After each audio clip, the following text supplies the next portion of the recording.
Hi, my name is Jaret Davis. I'm the co-managing shareholder of the Miami office of Greenberg, Traurig, and a proud co-founder of Emerge Americas. Well, it's important to have a footprint in Miami because we, with all humility, have become the epicenter of the universe. It's really fascinating to watch how many different companies are all coming here. And I think it's for a couple of reasons. Number one, many CEOs have mentioned to me, they now see Miami as the perfect staging ground to hit two hemispheres in one. North America and South America. And that's absolutely critical. As South America grows and scales, obviously people are interested, but it's also people are realizing from a point of view of flights, culturally, etc., it also is a great staging ground to conquer North America as well. And so you're seeing a lot of companies from across the world coming to Miami for that sort of that bilateral approach. Simultaneously, people are realizing that Miami is a major metropolitan city that's also extremely business friendly. And so you're seeing a huge amount of inflow from Silicon Valley, from New York, from the Northeast in general. And so it seems like a lot of people are all coming here. It's funny, in the past, people would always say Miami in the same breath as a St. Louis or a Dallas-Fort Worth. Then they were saying our name in the same breath as a San Francisco to New York. And increasingly, I'm seeing people mention Miami in the same breath as a Shanghai and a Singapore. It truly has become a 21st century city, which is why everyone's coming here. The transformation of Miami to a global tech hub has been phenomenal for Greenberg Traurig.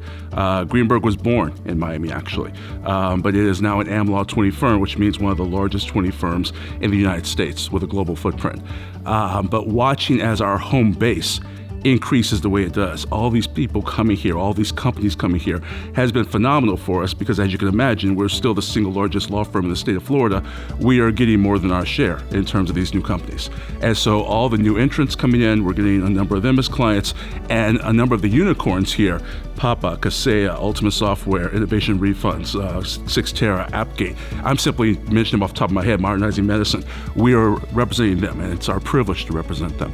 And so we love the fact that this ecosystem is exploding. We love the fact that these companies feel comfortable and they trust us, the ultimate confidence to trust us with their work, and we'll just keep it going. Sure, diversity has always been part and parcel of who we are. We were founded by, we always like to say we were founded by 3 Jewish lawyers in a delicatessen at a time where Jewish lawyers were not always well accepted in South Florida, in the Southeast United States. Because of that, it's always been important to our leadership to always include everyone. Because they themselves, our founders, knew what it was like to be excluded. Well, Greenberg Traurig's commitment to diversity comes from the beginning.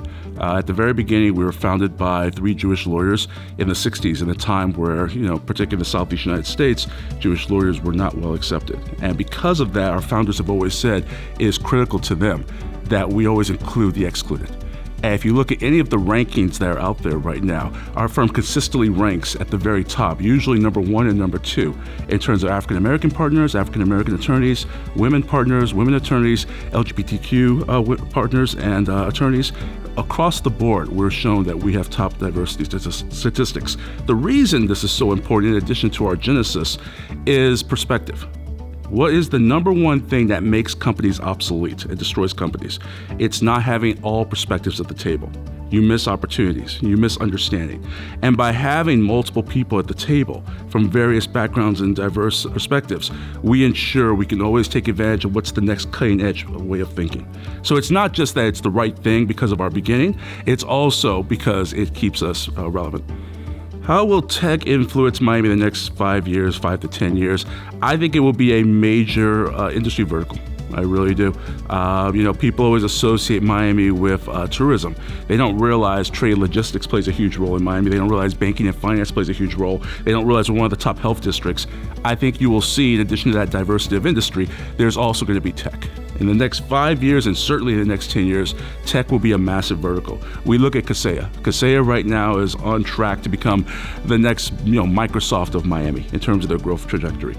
And so I think what you'll see in the future is the tech industry will continue to be a huge mover, a leader in our community, and really continue to put Miami on the map. I think it already has done that. If you look at most of the coverage of Miami of late, in addition to the usual leisure, et cetera, it's covering all the amazing things that are going on in the tech community here and all of the migration activity that's occurring as a consequence. So I think tech will become a major force to be reckoned with in this town in the next 5 years and just continue.